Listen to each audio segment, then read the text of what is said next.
Hello everyone, good morning. Welcome to my YouTube channel. आज की class में मैं आप लोगों को कराने वाली हूँ डेली लेसन प्लान 26, यानी कि दैनिक पाठ योजना है 25 तक हमारा कंप्लीट हो चुका है। इसमें लेफ्ट साइड में विद्यालय का नाम, दिनांक और कक्षा लिखी गई है। विषय है आपका मैथ्स और प्रकरण है हमारा रेशियो यानी कि अनुपात। हमेशा ऐसे क्या करिएगा, टॉपिक को अंडरलाइन किया जाता है, चाहे आप बोर्ड पे लिखें या लपेट श्यामपट में या श्यामपट सारांश में या फिर आप लेसन प्लान के अंदर लिखें। फिर आते हैं सामान्य उद्देश्य, जो कि हमेशा बताती रही हूँ। सामान्य उद्देश्य हमारे पहले वाले लेसन प्लान से लेकर लास्ट लेसन प्लान तक सेम रहते हैं, तो इसीलिए आप वहाँ से इनको as it is copy paste, क्योंकि ये सब्जेक्ट बेस है यानी कि मैथ्स के ऊपर होते हैं। सामान्य उद्देश्य पूर्ववत रहते हैं हमारे यहाँ का पूर्ववत यानी कि पहले की तरह। तो आपके यहाँ पर अगर लिखना है तो आप लिख सकते हैं पहले वाले और दूसरे लेसन प्लान में लिखें। विशिष्ट उद्देश्य की बात करते हैं, जिसमें 3 पॉइंट्स होते हैं। ये आपके टॉपिक वाइज होते हैं। जैसे ज्ञानात्मक उद्देश्य, छात्र अनुपात को परिभाषित कर सकेंगे, छात्र अनुपात की अवधारणा से परिचित हो सकेंगे। बोधात्मक उद्देश्य में छात्र अनुपात की व्याख्या कर सकेंगे और छात्र अनुपात से संबंधित उदाहरण दे सकेंगे। उसके बाद यहाँ पर आता है अनुप्रयोगात्मक उद्देश्य, जिसमें छात्र अनुपात से संबंधित समस्याओं को हल कर सकेंगे, छात्र अनुपात से संबंधित प्रश्नों की जांच कर सकेंगे। देन उसके बाद यहाँ पर आता है शिक्षण सहायक सामग्री, जिसमें आपकी सामान्य सहायक सामग्री, जिसमें चौक, डस्टर, संकेतक, रोलर बोर्ड यानी कि लपेट श्यामपट, संकेतक यानी कि पॉइंटर। विशिष्ट सहायक सामग्री में जो भी हम अपने टॉपिक को पढ़ाने के लिए TLM, chart paper, flash card जिसका भी यूज़ कर रहे हैं उसको हम यहाँ पे लिखेंगे। सो चार्ट एंड फ्लैश कार्ड। शिक्षण विधि में हमारी जो मेथड्स है, टीचिंग मेथड, वो है आगमन निगमन विधि। उसके बाद यहाँ पर आता है प्रीवियस नॉलेज यानी कि पूर्व ज्ञान, छात्र अनुपात से संबंधित सामान्य जानकारी रखते हैं। फिर आता है इंट्रोडक्टरी क्वेश्चन, प्रस्तावना प्रश्न। संख्याएं कितनी होती हैं? आपको पता है इन्फिनाइट होती हैं, अनंत तक होती हैं।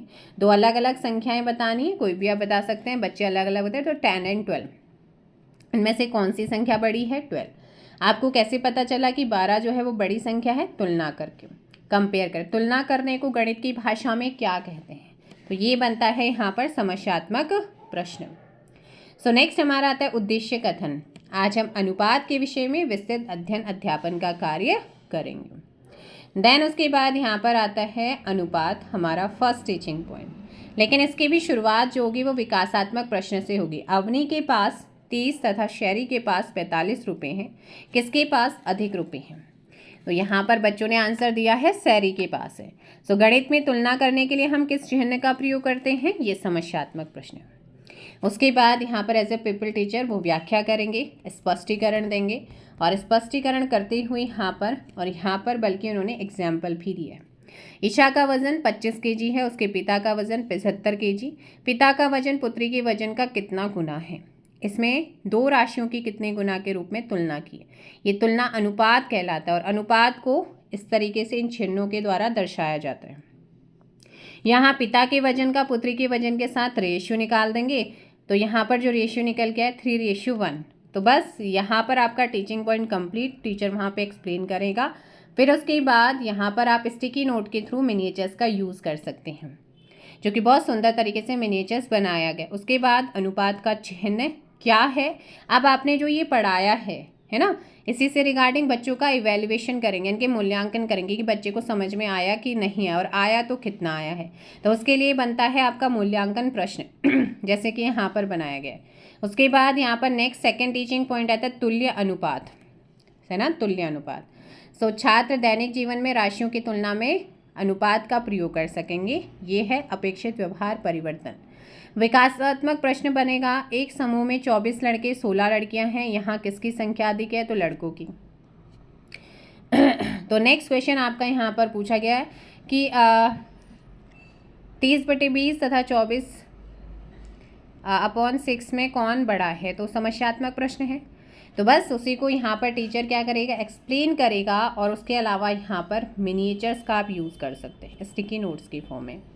और एक्सप्लेनेशन यहाँ पे चल ही रहा था, तो आपका यहाँ पर जैसे ही कंप्लीट होता है वैसे ही यहाँ पर आप लिख लीजिएगा व्याख्यान विधि है, छात्र ध्यानपूर्वक सुनेंगे और यहाँ पर मूल्यांकन करेंगे। आप तुल्य अनुपात किसे कहते हैं? इस तरीके से आपका ये क्वेश्चन बनेगा।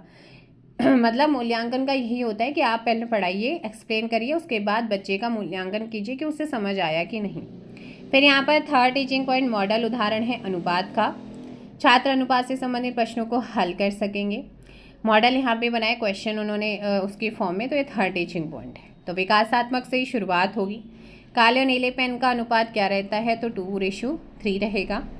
उसके बाद यहाँ पर एक क्वेश्चन है, एक आयताकार मैदान की लंबाई चौड़ाई क्रमशः 50 मीटर और 15 मीटर है। मैदान की लंबाई का चौड़ाई से अनुपात ज्ञात करना है। तो बस उसी को यहाँ पर टीचर ने एक्सप्लेन किया है और यहाँ पर मिनिएचर्स का यूज़ कर दिया है।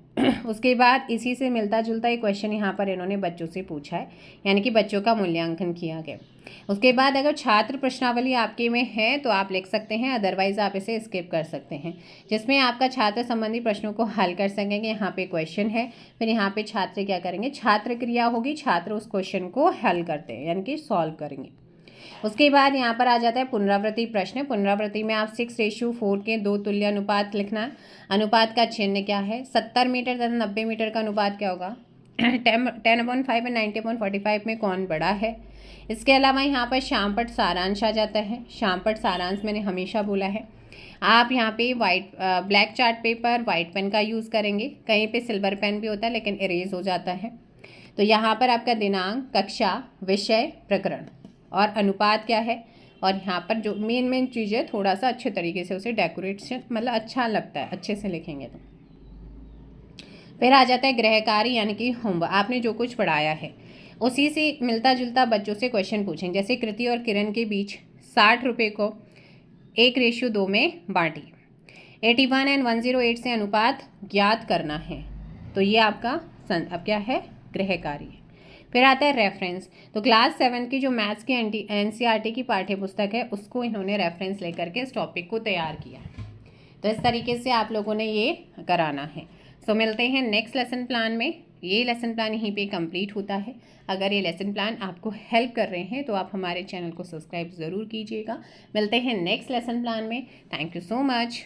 जय हिंद, जय भारत, जय उत्तराखंड, जय देवभूमि।